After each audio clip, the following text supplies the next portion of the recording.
Pues el señor Carrón va a hacer bueno a sus antecesores en el cargo. No hay ninguna otra comunidad que en 10 meses haya tenido 3 consejeros de Sanidad. La primera la tuvieron que cesar por excesivamente buena, porque era el gobierno de los mejores, ¿recordáis? Por ser mejor la tuvieron que cesar.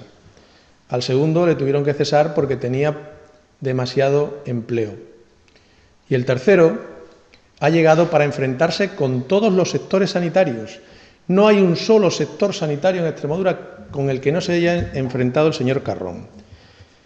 El señor Carrón y el señor Monago lo que no pueden pretender es que a los sanitarios, a los trabajadores sanitarios, a los trabajadores de la sanidad pública, le recorten aumentándole la jornada y además le recorten el salario, porque eso es penalizar 2 veces a los trabajadores del sistema extremeño de salud.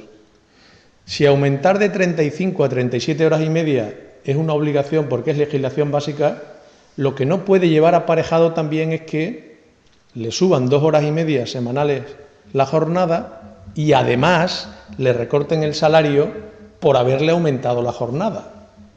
Por tanto, lo que le exigimos al señor Carrón es que deje la bravuconería y se siente a negociar con las organizaciones sindicales de la Mesa Sectorial de Sanidad.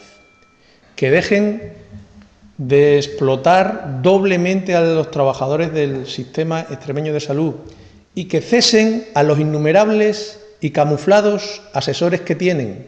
Ellos llegaron diciendo que cambiaban corbatas por batas y lo que han cambiado es a muchos amigos del PP que tienen como asesores camuflados y para eso le recortan la jornada, le aumentan la jornada a los trabajadores del SES y le recortan los salarios.